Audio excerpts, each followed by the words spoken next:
안녕하세요. 역사 초보도 할 수 있는 세계사 기초 공부 37번째 시간을 시작하겠습니다. 이번 영상은 중세의 주인공인 프랑크 왕국에 대해서 알아보겠습니다.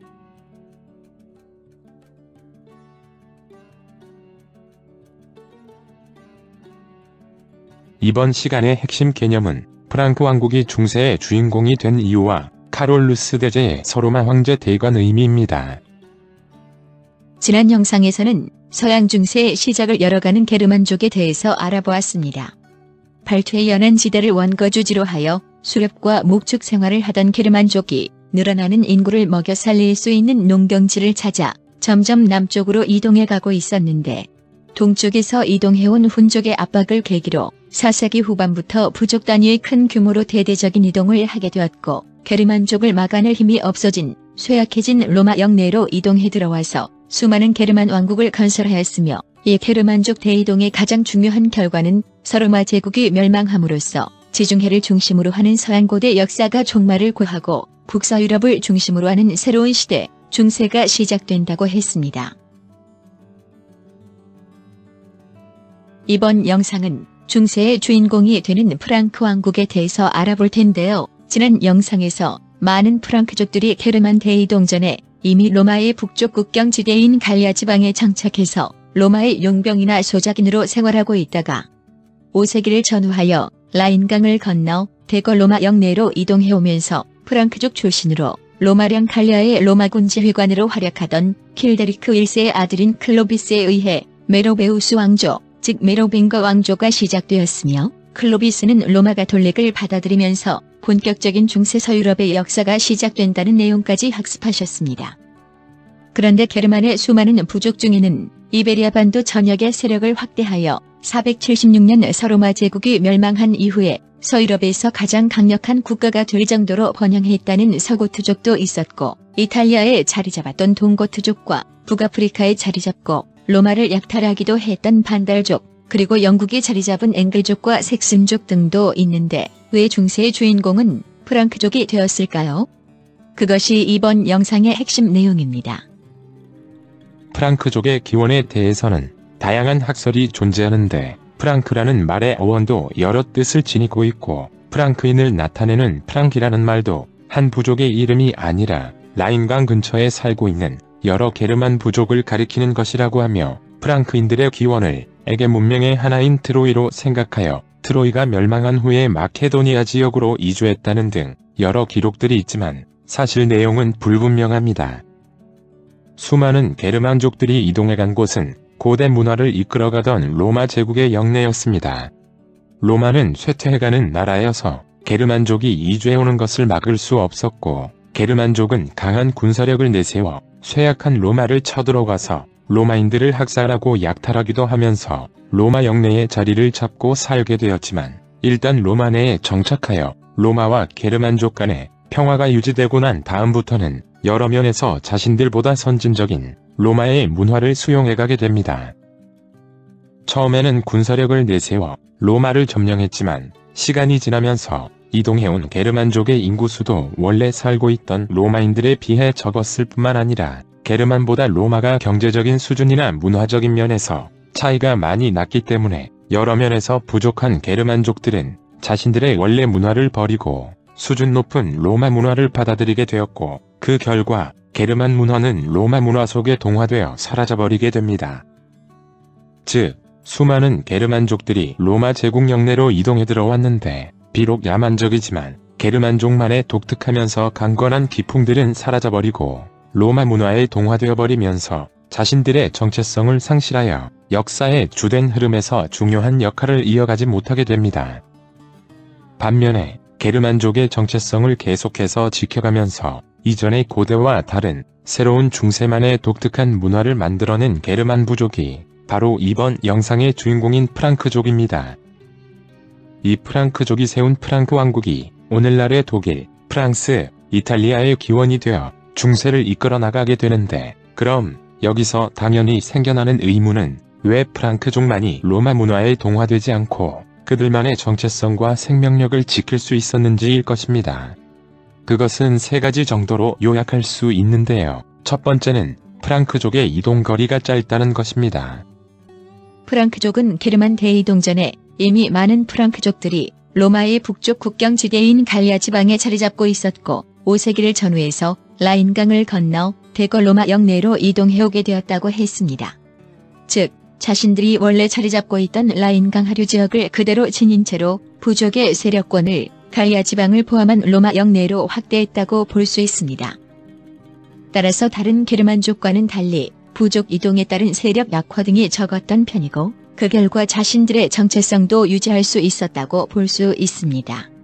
게르만족 이동 지도에서 프랑크족의 이동 내용을 확인하실 수 있는데 참고로 가장 먼 거리를 이동해간 부족으로는 북아프리카에 자리 잡게 되는 반발족이 있습니다. 반면에 프랑크족은 갈리아 지방에 정착함으로써 이동거리가 짧아서 부족의 힘을 그대로 간직할 수 있었다는 것입니다. 두 번째 이유로는 프랑크족이 자리 잡은 곳이 갈리아 지방이라는 것도 관계가 있습니다. 이미 로마 영상에서 확인하신 것처럼 원래 갈리아 지방은 켈트족이 원주민인데 카이사르에 의해 점령되면서 로마 영토가 되었고 로마의 선진 문화가 들어간 곳입니다. 즉, 이 갈리아 지방에 정착한 프랑크족 역시 다른 게르만 부족보다는 수준 높은 로마 문화를 일찍 수용할 수 있었다는 것도 또 하나의 이유가 될 것입니다.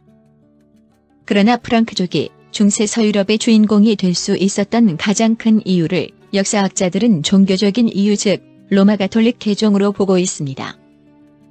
로마 시대에 예수 그리스도에 의해 창시된 그리스도교는 황제 숭배를 거부하면서 장기간 박해를 받았다가 313년 밀라노 칙령으로 공인되면서 로마에서 포교가 가능해졌고 교회의 사법권과 재산권도 인정되게 됩니다. 이 밀라노 칙령을 발표한 황제가 바로 콘스탄티누스 황제로 그는 당시 그리스도교 내부에 많은 교파가 서로 대립하고 있는 문제까지 해결하여 교리 정리까지 하게 되는데 이것이 바로 325년에 개최한 니케아 공의회입니다. 오늘날의 터키 지역인 니케아에 있는 황제의 별궁에서 개최된 니케아 공의회는 황제가 교리를 통일하기 위해 교회 문제에 개입하면서 주교들을 소집하여 개최되었는데 콘스탄티누스 황제가 교리 문제에 관심이 있었다기보다는 아마도 그리스도교를 공인한 후에 연결되어 있는 교리 문제까지 해결하고자 했다고 볼 수 있습니다. 그런데 니케아 공의회가 개최된 4세기 전반에 가장 대립되는 교파는 아타나시우스파와 아리우스파였습니다. 먼저 아타나시우스파라는 말은 알렉산드리아의 주교인 아타나시우스가 주창하여 붙여진 이름으로 오늘날의 로마 가톨릭 천주교로 발전해가는 교파입니다. 이 교파는 성부와 성자의 동일 위격을 주요 내용으로 하는데 즉 아타나시우스파는 성부인 여호와 하나님과 성자인 예수 그리스트 그리고 성령이라는 세 위격이 본질적으로 모두 동일한 존재 하나님이라는 삼위일체설을 특징으로 합니다. 반면에 알렉산드리아의 사제인 아리우스의 주창 내용을 바탕으로 하는 아리우스파 크리스트교의 핵심 내용은 성부와 성자의 위격도 다르고 다른 존재라는 것입니다. 즉, 성부와 성자, 성령이라는 세 위격이 존재하지만 본질적으로는 한 분이라는 것이 아타나시우스파의 삼위일체설이라면 아리우스파는 하나님 즉 성부가 세계를 구원하기 위해서 최고의 피조물로 창조한 존재가 예수 그리스트라고 하여 하나님의 피조물로서의 성자를 주장함으로써 예수 그리스트를 여호와 하나님 아래에 둔다는 것입니다. 결국 예수 그리스트의 신성을 격화시키는 아리우스파의 주장은 삼위일체를 핵심으로 하는 아타나시우스파와 당연히 대립하였고 그리스트교를 공인한 콘스탄티누스 황제는 교회의 분열에 따른 로마 제국의 혼란을 달가워하지 않았으므로 당시 대세였던 아타나시우스를 공개적으로 지지하면서 교파 통일을 강요하였고 황제의 강압 속에서 아타나시우스파의 삼위일체설이 정통으로 인정받으면서 아리우스파는 이단으로 결정나게 됩니다. 즉, 삼위일체를 가장 중심적인 교리로 하는 아타나시우스파가 로마 가톨릭으로서 로마 내에서 정통성을 확보하게 된 반면에 아리우스파는 이단이 되게 되는데 로마 교회에 의한 여러 차례의 공의회를 통해 이단 판결을 받은 교파로는 아리우스파 이외에도 당나라 현종이 재상 방열령을 보내서 환대했던 네스토리우스파 크리스트교, 즉 경교도 이단으로 인정되었다는 것을 배웠습니다. 그런데 사실 325년 1차 니케아 공의회에서 아리우스파가 이단 판결을 받았다고는 하지만 그 판결을 내렸던 콘스탄티누스 황제도 이후에는 아리오스파 세력들을 더 우대하면서 아타나시우스파를 박해하기도 하여 삼위일체설을 주창한 아타나시우스조차도 어떤 황제냐에 따라 주교직을 박탈당하여 도망다니기도 하고 추방과 복권을 반복하기도 했다는 것. 즉 아타나시우스파와 아리우스파가 정치적인 세력 경쟁을 하고 있었다는 것을 참고로 알아두시면 될 듯합니다. 어쨌든 로마네에서 이단으로 판결받아서 로마네의 전도가 불가능해진 아리오스파 그리스도교는 로마를 떠나서 인접해 있는 게르만족에게 대대적으로 전도를 하게 되었고 서고트족 등 대다수의 게르만족들은 간결하면서 이해가 쉬운 교리를 특징으로 하는 아리오스파를 받아들이게 됩니다. 따라서 게르만족이 로마 영내로 이주해왔지만 아타나시우스파를 정통으로 하고 있는 로마 교회와의 갈등이 있을 수밖에 없었습니다. 반면에 프랑크족은 로마 교회가 정통으로 인정하는 아타나시우스파 그리스도교, 즉 로마 가톨릭을 받아들이게 됩니다. 로마 가톨릭으로의 개종은 게르만족인 프랑크 왕국과 로마와의 종교적 불협화음이 해소되는 계기가 되어 다른 게르만족과는 달리 로마 교회의 협력을 받게 되는데 이것이 바로 프랑크 왕국이 다른 게르만족과 달리 중세의 주인공으로 살아남을 수 있었던 가장 중요한 이유라고 역사학자들은 일반적으로 평가하고 있습니다. 이 로마 가톨릭을 받아들인 사람이 메로베우스 왕조를 개창한 클로비스입니다.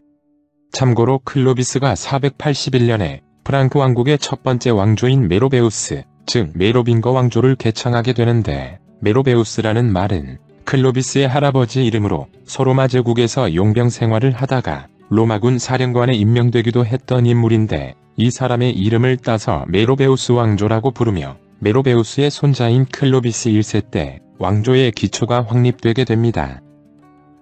메로베우스 왕조를 개창한 클로비스 1세는 클로도베쿠스 1세라고도 하는데 갈리아를 정복하고 서고트족을 격파하는 등 영토를 확장하였고 또한 여러 프랑크의 소규모 부족장들을 차례차례 제거하면서 486년에는 전 프랑크 부족들을 통일하였으며 행정조직을 개편하는 등 프랑크 왕국의 터전을 잡았고 프랑크족의 주 종족이었던 살리족의 관습법을 성문화한 살리카 법전도 편찬하게 됩니다.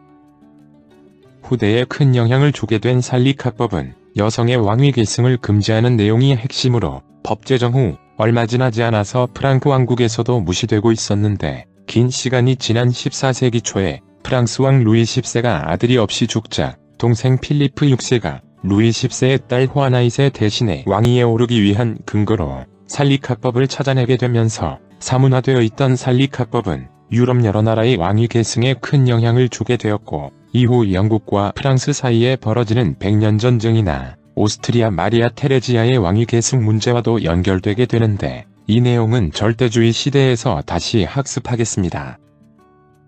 그러나 프랑크 왕국의 기반을 잡았다는 클로비스의 업적 중에서 가장 중요한 내용을 들어보라면 그것은 역시 로마 가톨릭 개종으로 이것은 클로비스의 왕비인 클로텔드와 관계가 있습니다. 클로비스의 아내인 클로텔드는 부르군트 왕국의 공주였는데 부르군트 왕이었던 아버지가 살해당하자 클로텔드는 클로비스에게 의탁해왔고 이후 클로비스와 결혼하게 되는데 독실한 가톨릭 신자였던 그녀는 남편을 지속적으로 설득하여 496년 성탄절날 랭스 대성당에서 클로비스를 로마 가톨릭으로 개종시켰고 이후 부하 3,000명과 함께 클로비스는 랭스의 주교로부터 세례를 받게 되는데 이 클로비스의 개종으로 프랑크 왕국이 로마 교회의 지지를 얻게 되면서 프랑크 왕국의 발전에 큰 발판이 되게 됩니다.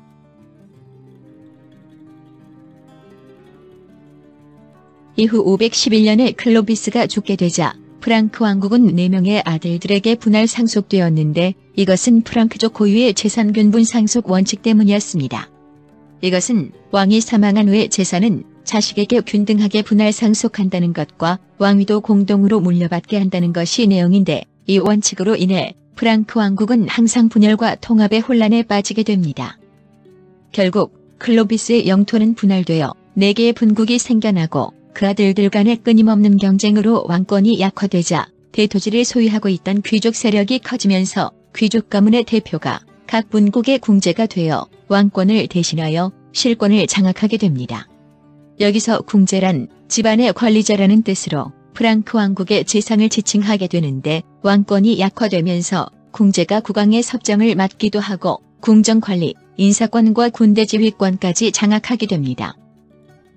궁제 출신으로 최고의 실력자가 등장하는데 그가 바로 카롤루스 마르텔입니다. 먼저 카롤루스 마르텔에서 마르텔은 그의 성이 아니라 망치라는 뜻으로 그의 별명인데 이슬람과의 전투 이후에 아키텐인 등 자신의 적들을 무자비하게 죽였다고 해서 붙여진 것이라고 합니다. 8세기 전반에 당시 분할되어 있던 프랑크 왕국의 본국 중에서 동북지방에 있던 아우스트라시아의 궁제의 아들로 태어났지만 카롤루스 마르텔은 서자 출신이어서 왕족이나 형제들과의 치열한 다툼에서 승리하면서 비로소 궁제직위를 쟁취하였고 이후 나머지 본국인 네우스트리아와 부르금트 모두의 궁제가 되어 프랑크 왕국 전체의 실권을 장악하고 단독으로 프랑크 왕국을 통치하게 됩니다. 아울러 그는 끊임없이 정복전쟁을 시도하여 프랑크 왕국에 저항하는 게르만 부족들을 정벌하면서 갈리아의 패권을 장악하고 바이에른 등을 공략하여 영역을 확대하였으며 아키텐까지 속국화하였고 737년에 국왕의 죽음으로 당시 프랑크 왕국의 왕위가 공석이 되자 국왕의 직무를 대신하기도 하였는데 그의 명성이 역사의 길이 남게 된 것은 피레네 산맥을 넘어 프랑크 왕국을 공격해온 이슬람을 격퇴한 것입니다. 그것이 바로 이베리아 반도에 있던 우마이야 왕조의 공격을 격퇴하여 이슬람의 공격으로부터 크리스트교 세계를 지켜냈던 732년 투르프와티의 전투입니다. 여기서 우마이야 왕조, 즉 옴미아드 왕조는 이슬람교를 창시한 무함마드의 뒤를 이어서 무함마드의 후계자인 칼리프를 선출했던 정통 칼리프 시대를 종결시킨 왕조입니다.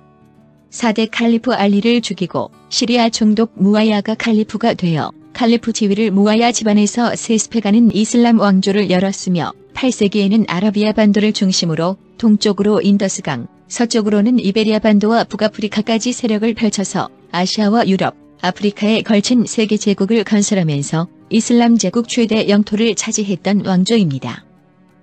아시다시피 이베리아 반도에 있는 에스파니아와 포르투갈에는 이슬람 문화유산이 많이 남아있다는 것을 잘 아실 텐데요. 그것은 이베리아 반도에 세워져 있던 게르만족의 서고트 왕국을 정복했던 우마이야 왕조와 그 뒤를 이어서 아바스 왕조에 쫓긴 우마야 집안이 이베리아 반도의 코르도바를 수도로 개청했던 후마이야 왕조의 영향이라고 알아두시면 되겠습니다. 당시 우마이야 왕조의 코르도바 총독 아브드 알라만이 720년대에 여러 차례 갈리아를 쳐들어오는 등 프랑스 남부 지역으로 세력 확장을 시도하자 이를 막아내려는 카를로스 마르텔과 부딪히게 되었고 또한 당시의 혼란을 틈타서 프랑스 남부 아키텐 지방을 프랑크 왕국의 세력권에서 분리독립시키려는 아키타니아 공작 에우도는 이슬람과 잠시 손을 잡는 상황도 벌어지게 됩니다. 기병과 투창병으로 구성된 아브드 알라만의 군대는 732년 피레네 산맥의 서쪽을 넘어 갈리아로 쳐들어와서 프랑스 남부 아키텐을 점령하였고 보르도의 성벽과 도시를 약탈하고 교회를 불태웠으며 투르까지 진격하여 약탈과 방화를 저지르고 난 뒤에 푸아티에를 거쳐 이베리아 반도로 돌아가려 하였는데 이슬람의 진격 소식을 들은 카를로스 마르텔은 급히 군대를 소집하여 출동하였고 프랑크군의 추격 소식을 들은 이슬람군은 투르와 푸아티의 중간 지점에서 매복하게 됩니다. 급히 추격해온 카롤루스의 군대는 초반에는 이슬람의 기병과 궁병, 투창병의 공격에 큰 피해를 입었는데 전투가 길어지면서 프랑크족과 게르만 연합군으로 구성된 카를로스 군대의 철제 투구와 미늘 갑옷이 방어 효과를 발휘하였고 서로 단단하게 뭉친 밀집 팔랑크스 대형을 형성하여 전진하면서 대형 도끼로 이슬람을 공격하기 시작하여 화살과 투창이 다 떨어지고 얇은 갑옷과 가벼운 방패를 든 이슬람군은 많은 희생을 내면서 밀리게 됩니다.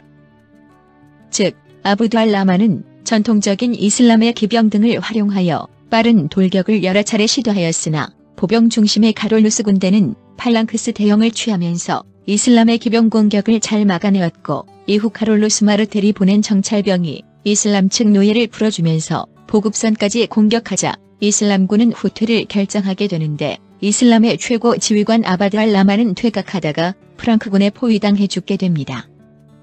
당시 카를로스 마르텔의 병력은 약 2만 명이고 이슬람 측은 그보다 좀 더 많은 군대가 참전하였는데 카를로스 측이 약 1000명의 사상자를 낸 반면에 이슬람 측은 10배에 해당하는 약 1만 명의 사상자를 내게 되고 최고 지휘관인 아브달 라만까지 전사하게 됩니다. 이후에도 이슬람은 여러 차례 프랑크 왕국의 남부를 공격하기는 하지만 732년의 이투르푸아티의 전투는 이슬람 세력이 알프스와 피레네 산맥을 넘지 못하도록 막아내는 결과로 이어지게 됩니다. 투르푸아티의 전투에서 승리하여 이슬람의 공격에서 크리스트교 세계를 구해낸 궁제 카를로스 마르텔은 아키텐 지방의 에우도 공작도 복속해옴으로써 프랑크 왕국 내의 인기와 발언권이 더욱 커지게 되고 로마 교회의 보호자로 인정되면서 카를로스 마르텔의 아들인 피핀이 새로운 왕조를 열게 되는 기반을 마련하게 됩니다. 카롤루스 마르텔이 741년에 열병에 걸려 사망하자 뒤를 이은 사람은 카롤루스 마르텔의 둘째 아들 피핀이었습니다. 키가 작아서 피피누스 단신왕이라고도 불리는 피핀 3세는 아버지 카롤루스 마르텔의 뒤를 이어 궁제 자리를 계승했으며 클로비스가 개창했던 메로베우스 즉 메로빙거 왕조를 없애고 새로운 카롤루스 왕조 카롤링거 왕조를 751년에 개창하게 되는데 이 카롤루스라는 이름은 피핀의 아들로 프랑크 왕국의 전성시대를 열었던 카롤루스 대왕의 이름을 딴 것이라고 합니다. 이름뿐인 메로베우스 왕조의 마지막 왕인 힐데리히 3세를 축출하고 새 왕조를 개창하기 위해서 피핀은 당시의 교황인 자카리아를 설득하였는데 당시 서로마 지역의 종교적 1인자인 교황은 동로마의 비잔티움 황제와 성상숭배 문제로 대립하고 있었고 또 북이탈리아 지역에서 로마 교회를 압박하고 있던 롬바르디아족을 물리칠 도움도 필요했기 때문에 피핀의 국왕 즉위를 인정해주게 됩니다. 결국 궁제 출신의 피핀은 귀족들의 선출 형식을 통해 카롤링거 왕조의 새 국왕으로 즉위하게 되는데 자카리아 교황의 뒤를 이은 스테파노 2세 교황이 자신의 왕위 계승을 인정해주면서 왕위 즉위 후인 754년에 기름 부음 의식인 세례를 통해 종교적 권위까지 부여해주고 피핀을 로마의 보호자로 선언해주자 교황에게 보답하기 위해서 당시 이탈리아를 장악하고 있던 롬바르드족의 중부 이탈리아 지역을 빼앗아서 교황에게 기증할 것을 약속하였고 이후에도 게르만족에 대한 그리스도교 포교도 지원하는 등 프랑크 왕국과 교황과의 유대를 돈독하게 하였으며 정복한 롬바르디아 왕국의 일부인 라벤나 지역을 756년에 교황에게 기증함으로써 교황령의 기원을 마련하게 됩니다. 이후에도 그는 끊임없는 왕국 내 지방 반란이나 독립운동을 진압해야 했고 이슬람 세력에 대한 원정도 계속하였으며 755년에는 수학자들을 동원하여 도량형의 표준화를 진행하고 프랑크 왕국의 각 분국에서 사용되던 화폐도 통일하여 데나리온 동전을 발행했으며 또한 그의 통치기간 내내 독립을 시도했던 아키텐 지방에 대한 공략과 이베리아 반도에 있던 이슬람 세력 축출 등을 끊임없이 시도하다가 과로로 사망하게 됩니다. 피핀의 뒤를 이은 장남 카를이 바로 프랑크 왕국의 전성기를 열었던 카롤루스 대제, 즉 카롤루스 마그누스입니다. 그를 칭하는 이름은 샤를마뉴, 카를, 샤를, 찰스, 샤를르 등 각 언어별로 다양한데 일단 그는 정복을 통해 프랑크 왕국의 영토를 확장하여 서부 유럽과 중부 유럽의 대부분을 통일시켜 고대 서로마 제국의 영토를 거의 회복한 프랑크 왕국 전성기의 인물이었고 이를 기반으로 하여 800년의 교황으로부터 서로마 황제의 대관을 받아서 중세 서유럽 문화권이 형성되게 하였다는 큰 의의를 부여받고 있으며 그에 의해 이룩된 카롤링거 르네상스는 오늘날 서유럽 정체성의 기반을 마련하여 유럽의 아버지라 평가되고 있습니다.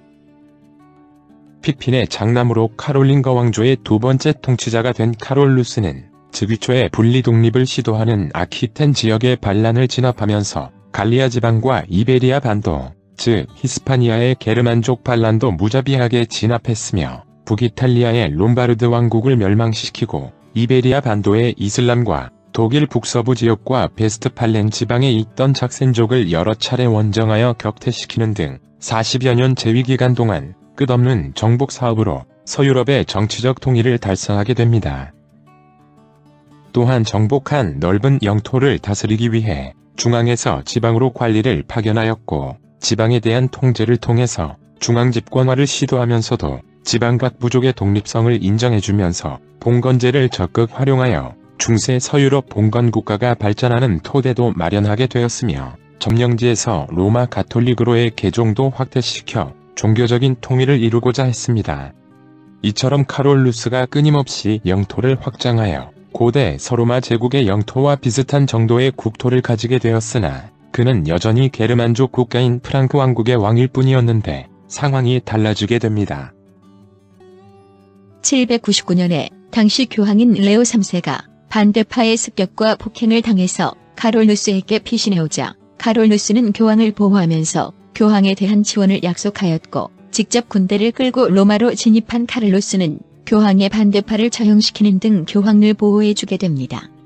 결국 800년 12월 25일에 성베드로 성당에서 열린 성탄절 미사에서 교황은 카롤루스에게 왕관을 씌워주면서 카롤루스 아우구스투스라는 이름으로 서로마 황제로 임명하게 됩니다. 즉 프랑크 왕국의 왕인 카롤루스가 서로마 황제의 대관을 받음으로써 예전보다 훨씬 큰 권위를 부여받게 되는데 사실은 이 서로마 황제라는 황제의 관은 카롤루스가 엄청나게 원했다기보다는 황제의 관을 수여한 교황의 필요성이 그 못지않게 컸다고 볼 수 있습니다. 그러면 프랑크 왕국의 왕인 카롤루스가 서로마 황제가 되는 것이 왜 로마 가톨릭의 1인자인 교황에게 더 유리할까요? 그 이유는 바로 동로마 황제, 즉 비잔티움 황제의 간섭에서 벗어나기 위함이었습니다. 이 내용을 알기 위해서는 고대 로마 시대의 크리스트교로 돌아가 보아야 합니다. 로마가 313년에 크리스트교를 공인하고 392년에는 로마 제국 전 지역의 국교로 선포하면서 초기 크리스트교의 5대 교구가 설치되게 됩니다. 5대 교구는 원래 로마 제국의 수도인 로마와 콘스탄티누스 황제가 천도하여 로마의 후기 수도가 된 콘스탄티노폴리스, 그리고 헬레니즘 시대 최고의 도시인 알렉산드리아와 헬레니즘 시대 셀레우코스 왕조의 수도인 안티오크, 그리고 크리스트교의 발생지인 예루살렘에 설치되게 됩니다. 그 중에서 서로마 제국을 대표하는 교구가 된 것이 로마 교구로 원래부터 로마의 총대주교는 베드로의 후계자로 인정되고 권위가 강화되면서 교황으로 발전해가기도 한 반면에 동쪽에 있는 콘스탄티노플 총대주교의 발언권도 커지게 되는데 그것은 원래 크리스트교의 발생지가 동방 오리엔트 지역이기도 하고 콘스탄티누스 황제의 천도 이후에 콘스탄티노플이 로마 제국의 새로운 수도였고 이후 동로마 제국의 수도가 되는 중요 도시였기 때문이었습니다. 결국 서로마 제국이 멸망하고 동쪽의 세 교구가 이슬람 지배하에 들어가면서 로마 교구는 서유럽 교회를, 콘스탄티노폴리스 교구는 동유럽 교회를 대표하게 되어 경쟁적인 관계로 들어서게 되는데 동로마 제국인 비잔티움 황제는 자신이 고대 로마 제국의 유일한 정통 황제임을 강조하면서 자신의 통치권에 속하는 콘스탄티노폴리스 교구가 서로마 지역의 로마 교구보다 더 중요한 교구라고 주장하게 되는데 당연히 서로마 지역의 총대주교인 로마 교황은 이를 수용할 수 없었습니다. 이렇게 시작된 동서교회 간의 갈등은 726년에 성상숭배 문제를 둘러싸고 본격적으로 대립하게 됩니다. 당시 비잔티움 제국의 황제인 레오 3세는 서로마 측에서 사용하는 성상 사용을 우상숭배라고 결정지으며 제국 내의 모든 성상을 파괴하라는 명령을 내리면서 자신이 고대 로마 제국의 유일한 정통 황제이므로 동로마 영토 외에도 황제가 없어진 서로마 제국 지역에서도 자신의 명령을 따를 것을 요구하게 됩니다. 학자들은 비잔티움 제국이 성상 사용을 금지한 것을 그들의 동쪽에 있는 이슬람교가 우상을 철저히 금지시키는데 영향을 받았다고 하는데 어쨌든 서유럽 지역의 로마 교황은 이 명령에 대해서 반발하게 됩니다. 자신의 포교 지역인 서유럽 지역에는 게르만족이 들어와 있었고 그를 읽지 못하는 등 뒤떨어진 게르만족에게 그리스도교를 전파하기 위해서는 예수 크리스트나 성인들을 그린 그림이나 조각 등의 성상 사용을 인정하기 때문이었습니다. 결국 성상숭배 금지령과 성상 파괴령을 계기로 서로 대립한 동서교회는 이후 1054년에 정식으로 분리되게 되면서 서유럽 지역에는 로마 가톨릭이, 동유럽 지역에는 그리스 정교, 동방 정교로 그리스도교가 분열되게 됩니다. 이처럼 800년 서유럽 로마 가톨릭의 수장인 교황 레오 3세는 476년에 우드아케르에 의해 멸망되어 사라져버린 서로마 제국의 황제 자리를 다시 부활시켜야만 자신이 유일한 황제라고 서유럽 지역에까지 통치령을 주장하는 동로마 지역의 비잔티움 황제의 간섭에서 벗어날 수 있었으므로 교황 자신의 필요성에 따라 프랑크 왕국의 카롤루스에게 서로마 황제의 대관을 하게 되었고 아울러 이를 계기로 당시에는 프랑크 왕국 카롤루스의 보호를 받고 있던 교황이 명목적이지만 황제를 임명하는 선례가 되면서 서유럽 내에서 황제에 대한 교황의 우위를 나타내게 됩니다. 교황이 보기에는 서유럽 지역에 이주해온 수많은 게르만 부족 중에서 자신들과 같은 정통 아타나시우스 교파인 로마 가톨릭을 받아들인 부족이 프랑크족이고 궁제 카롤루스 마르텔은 투르프와티의 전투 등에서 이슬람의 공격으로부터 크리스트교 세계를 보호하였으며 그 아들인 피핀 3세는 로마 교회와의 제휴를 실천하면서 롬바르드족을 내몰고 획득한 교황령을 기증하기도 하였는데 그 아들인 카롤루스 왕 때에는 영토도 엄청나게 넓히면서 점령지 사람들을 로마 가톨릭으로 개종시키고 교황을 보호해주기도 하였으므로 교황이 보기에도 비잔티움 황제의 간섭으로부터 로마 가톨릭을 지켜줄 국가는 프랑크 왕국이 될 수밖에 없었다고 볼 수 있습니다. 결국 교황이 먼저 나서서 프랑크 왕국의 왕인 카를루스에게 서로마 황제의 대관을 하게 되는데 역사학자들은 이 서로마 황제의 대관에 큰 의의를 부여하게 됩니다. 즉, 카롤루스가 게르만족이고 교황이 크리스트교 최고 수장이며 카롤루스의 칭호가 고대 로마 제국의 황제라는 점에서 이 카롤루스의 대관은 고대 로마적 요소와 게르만적 요소, 그리고 크리스트교적 요소가 합쳐진 비로소 중세 서유럽의 문화권이 탄생하게 했다는 의의를 부여합니다. 아울러 카롤루스 대제는 794년에 독일 북서부의 도시인 아헨을 사실상의 수도로 정하면서 궁정학교와 왕실교회를 설립하고 고대 라틴 문화를 장려하는 등 고대의 학문과 문예의 부흥을 선언하게 됩니다. 그 결과 수많은 학자들이 아헨으로 초빙되어 왔고 카롤루스는 왕실 도서관을 건립하여 교회 신부들의 저술이나 고대 작가들의 작품을 소장하도록 했으며 설립된 궁정학교에서는 기사들에 대한 교육이 시도되었고 종교 교육을 위해 수도원과 성당에 부속된 학교에서 라틴어와 라틴 문학을 교육하도록 했습니다. 또한 카롤루스 대제는 제국 내의 다양한 민족과 부족의 전통을 존중하면서 그에 대한 내용을 기록시켜서 법령집을 편찬하기도 했는데 이러한 카롤루스 대제 때의 문화 발달을 일컬어서 카롤루스 르네상스라고 부릅니다. 이후 프랑크 왕국 최대의 전성기를 이루었던 카롤루스 대제가 죽게 되자 프랑크 왕국은 세 나라로 분열되고 급속도로 쇠퇴하게 됩니다. 원래 카롤루스 대제는 프랑크 부족의 관습대로 모든 아들들에게 제국을 분열하여 상속하고자 했지만 그의 6 아들 중에서 5명의 아들들이 모두 죽어버렸으므로 결국 프랑크 왕국의 합법적인 유일한 후계자 자리는 막내였던 경건왕 루트비에 1세에게 돌아가게 됩니다. 그러나 루트비에 1세가 황제 자리에 오르기는 했지만 조카들과 아들에 의한 반란이 계속되자 황제로 즉위한 후에 곧바로 3명의 아들에게 영지를 상속하는 제국 상속령을 발표하여 상속 문제에 따른 혼란을 해결하려 했으나 말년에 새로 재혼한 황후에게서 막내 아들이 태어나면서 이미 상속령으로 세 아들에게 나누어졌던 영토 일부를 떼서 막내에게 상속하려 했고 이에 세 아들이 반란을 일으켜서 황제 자리에서 폐위되었다가 교황에 의해 복이 되기도 합니다.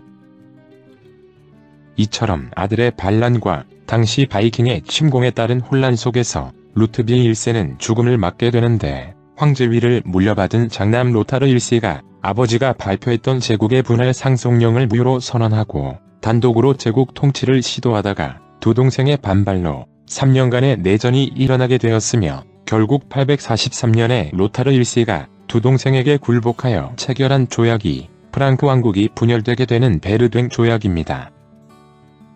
즉, 프랑크 왕국은 카롤루스 대제의 손자대에 가서 세 나라로 분열되게 되는데 경건왕 루트비에 1세의 장남인 로타르 1세는 황제의 직위와 이탈리아의 왕위를 가져가면서 프랑크 왕국의 중부지대를 차지하여 이곳이 중프랑크 왕국이 되고 셋째 아들 루트비에 2세는 라인강 동쪽에서 이탈리아 북동쪽의 지역을 차지하여 동프랑크 왕국이 되었으며 막내 아들 카를 2세는 제국의 서쪽 지역을 차지하여 서프랑크 왕국이 되게 됩니다. 프랑크 왕국의 분열은 베르됴 조약 이후 870년에 또다시 메르센 조약으로 연결되게 되는데 중프랑크를 차지한 로타르 1세의 둘째 아들 로타르 2세가 후계자 없이 죽게 되자 중프랑크의 북쪽 지역인 그의 영토는 분할되어 2명의 삼촌인 루트비에 2세와 카를 2세가 차지하게 되면서 오늘날의 독일, 프랑스, 이탈리아가 탄생하게 됩니다.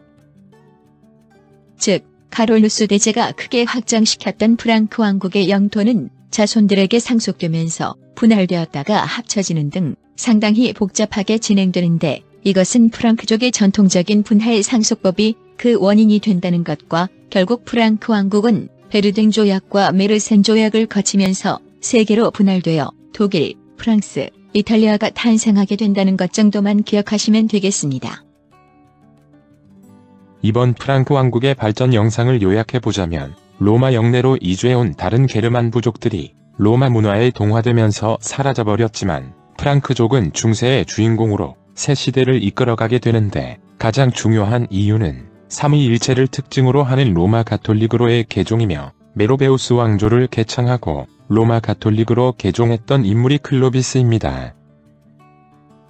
클로비스 이후 분할 상속에 따라 왕권이 약화되고 실권을 장악한 궁제 출신의 카롤루스 마르텔은 영토를 확장하면서 이베리아 반도를 근거로 피레네 산맥을 넘어 북쪽으로 세력 확장을 시도하는 우마이야 왕조의 공격을 투르프와티의 전투에서 격퇴함으로써 이슬람의 공격으로부터 크리스트교 세계를 보호했고, 그의 아들인 피핀에 의해 새로운 왕조인 카롤루스 왕조가 열렸으며, 그는 이탈리아의 롬바르드족을 격퇴하고 그 땅의 일부를 교황에게 기증함으로써 교황령의 기원을 마련하게 되었고, 그 뒤를 이은 피핀의 아들 카롤루스 대제는 영토를 확장하여 서부 유럽과 중부 유럽의 대부분을 통일시켜서 고대 서로마 제국의 영토를 거의 회복하여 프랑크 왕국의 전성기를 열었고, 교회와 학교를 설립하는 등 카롤루스 르네상스라 부르는 문예 부흥도 이루었으며, 아울러 교황으로부터 소로마 황제의 대관을 받음으로써 고대 로마 문화와 게르만적 정신, 크리스트교가 결합한 중세 서유럽 문화의 특성이 만들어지게 되었는데, 카롤루스 대제 사후에 베르댕 조약과 메르센 조약을 통해 프랑크 왕국이 분열되면서 오늘날의 독일, 프랑스, 이탈리아의 기원이 되게 됩니다. 프랑크 왕국의 발전에 대한 영상은 여기까지입니다. 시청하시느라 정말 수고하셨습니다. 다음 38번째 영상은 서양 중세 봉건제에 대해서 학습하시겠습니다. 대단히 감사합니다.